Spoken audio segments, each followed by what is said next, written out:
दोस्तों, आज की कहानी है। ननद जी मायके आई हैं, पर कायदे से जो कुछ भी देंगे अपने हिसाब से देंगे। दोस्तों, कहानी शुरू करने से पहले अगर हमारे चैनल को सब्सक्राइब नहीं किया हो तो कर लीजिए, ताकि आपके पास पहुंचे हर नया वीडियो।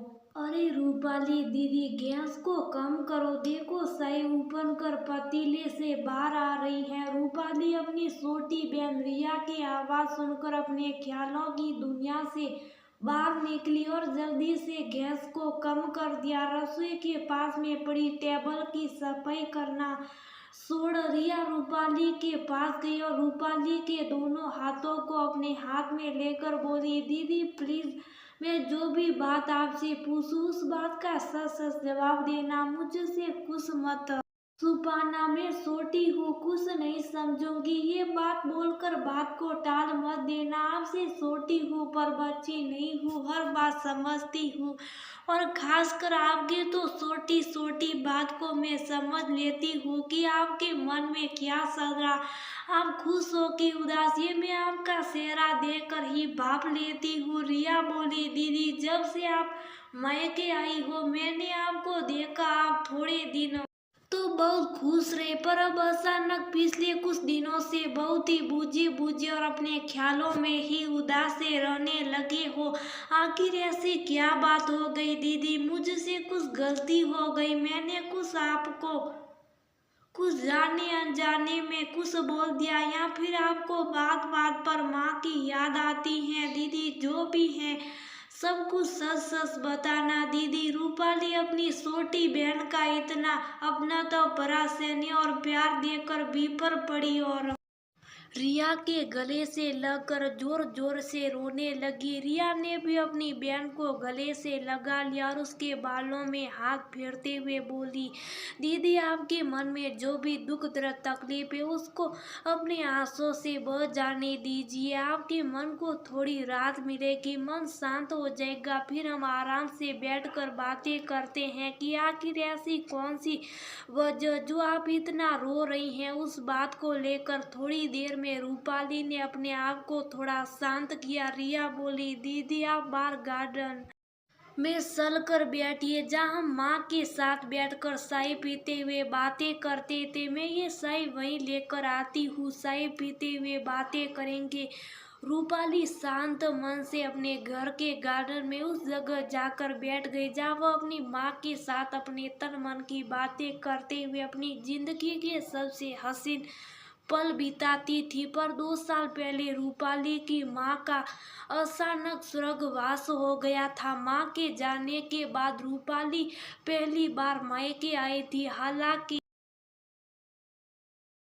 जिंदगी सामान्य रूप से चल रही थी, पर फिर भी रूपाली के मन में रह रह कर हमेशा अपनी माँ की कमी महसूस करके दिल में एक दर्द भरी तड़प उठती रहती थी। रिया चाय लेकर आ गई थी। रिया चाय का कप रूपाली को देते हुए बोली, लो दीदी चाय। कब भाभी प्यारे भतीजे आरव को अपने साथ मायके क्या ले गई? घर में सुनापन सा हो गया दीदी। रूपाली ने रिया की हाँ में हाँ मिलाते हुए कहा, हाँ रिया सच कर रही है तू। रिया बोली, दीदी अब आप मुझको आप अपनी बात बताओ, जिसकी वजह से आप इतने परेशान। रूपाली धीरे से बोली, रिया सच कहते लोग, दुनिया में माँ के जैसा और कोई नहीं हो सकता। माँ तो अपने बच्चों के लिए, खासकर एक बेटी के लिए तो वह जन्नत और वह सुकून होती हैं। जिसके कंधे पर सिर रखती बेटी की सारी मुश्किल आसान हो जाती है। माँ बिन बोले ही अपने बच्चों का दुख दर्द तकलीफ समझ लेती हैं। खासकर एक बेटी का दर्द तो माँ उसकी आंखों।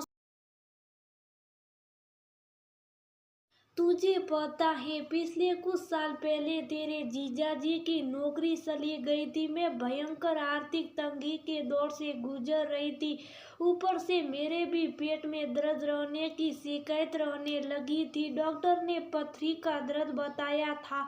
इलाज कराने के लिए मेरे पास पैसे तक नहीं थे। माँ रोज मुझे फोन करती थी। मैं माँ से रोज अपनी तकलीफ छुपाने की कोशिश करती थी, पर माँ मेरी आवाज़ और मेरी बोली सुन।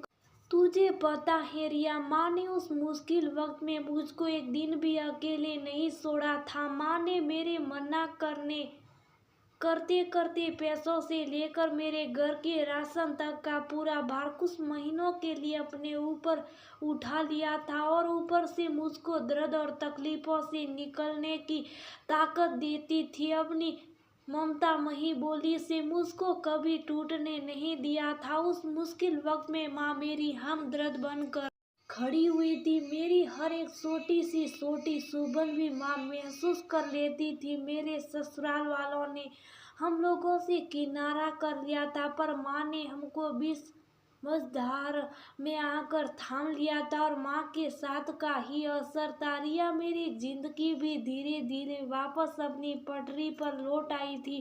रिया, माँ की हमदर्दी एक बेटी के लिए उसके मुश्किल वक्त की सबसे जरूरी दवा बन जाती है। रिया बोली, अच्छा दीदी, तब आपको माँ की इतनी याद आ रही थी, तब आप उदास हो। रूपाली बोली, रिया, माँ की याद कम नहीं आती। मेरी उदासी का कारण तो रिया भाभी के वो बोल है जो मैंने कुछ दिन पहले उनके मुंह से जाने अनजाने में सुन लिए थे। मैं सच से कपड़े लेकर लौट रही थी तो भैया के कमरे से आवाज आ रही थी।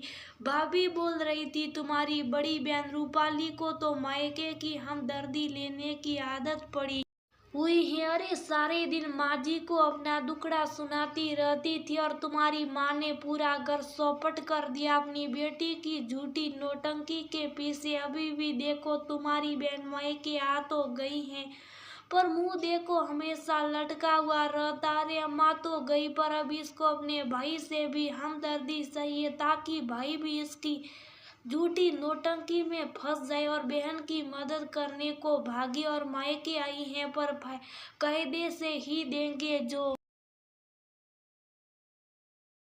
कुछ भी देंगे अपने हिसाब से देंगे। तुम अपनी माँ के जैसे लूटाने मत बैठ जाना, ये भी दे दो वो भी दे दो करके रूपाली बोली। बस रिया, इससे ज्यादा मैं और कुछ नहीं सुन पाई। आंखों में आंसू आ गए। तेरे में कौन सी अपना मुंह लटका के घूमती हूँ, और मैंने कभी माँ से कुछ भी झूठ नहीं बोला था, कोई नौटंकी नहीं करी थी। मेरे उस टाइम हालात ही ऐसे थे, और मैं माँ को लाख मना भी करती थी, पर तुझे पता है ना, तेरे मानती थी। तुझे पता है आई थी तब कितना खुश रहती थी। मुझको पता है मेरी माँ मेरे आसपास है, वो मुझे उदास नहीं देख सकती।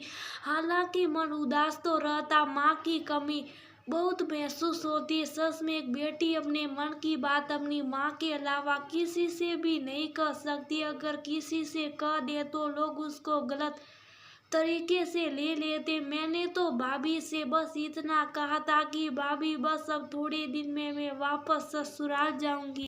भाभी ने सोचा मैं कुछ उनसे ससुराल सा ले जाने वाले सामान के लिए बोल रही हूँ, ताकि वह उसकी तैयारी कर ले। मुझे जो नेक देना है साथ में।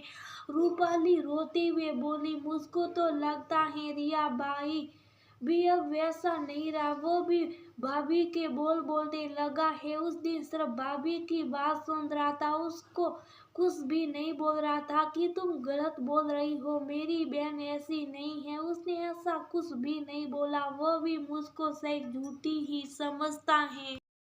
ऐसा बोलकर रूपाली फिर से रोने लगी। तभी पीछे से रूपाली का भाई आया और रूपाली को अपने गले से लगा लिया और बोला, अरे रूपाली, तू भी कहा तेरी भाभी की बातों को इतना सीरियसली ले रही है। तुझको पता है तेरी भाभी का स्वभाव कुछ ऐसा ही। अब उसका स्वभाव तो मैं बदल नहीं सकता। मेरी बहना, तुझको पता है मैं वैसे हमेशा दूर रहता आया हूँ, पर तू उसके स्वभाव के चक्कर में चलते अपने भाई को भी वैसे ही स्वभाव का मान ले। ये तो गलत बात है ना बहना। तुझको पता है माँ हमेशा कहती थी तुम तीनों भाई बहन हमेशा एक डोर में बंधे रहना। उस डोर को शायद कोई दूसरा कितना भी खींचे तोड़े मरोड़े, पर उस डोर के वजूद कोई आँच नहीं आनी चाहिए। मैं रहूं या ना रहूं, पर तुम तीनों हमेशा एक दूसरे के हमदर्द बन के रहना। हालांकि माँ के जैसा हमदर्द तो कोई नहीं बन सकता बहना, पर हम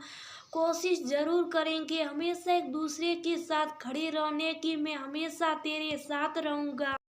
रिया भी भावुक होकर अपने दोनों भाई बहनों के गले लग गई। तीनों भाई बहन के बहते हुए आंसुओं ने आज उस रिश्ते को और ज्यादा मजबूत कर दिया था। रूपाली को लगा जैसे आसमान में बैठी हुई उसकी माँ ने उसकी इस तकलीफ को भी उसके भाई के समझ के द्वारा पलक झपकती दूर कर दिया था। वरना रूपाली ने तो सिर्फ भाभी की बात सुनकर अपने भाई के प्रति भी अपने मन में नाराजगी और परायेपन का जहर घोल लिया था। सच में माँ सही बच्चों के पास में ना हो, फिर भी वह अपने बच्चों की हर एक मुश्किल को दूर कर ही देती है, चाहे कैसे भी।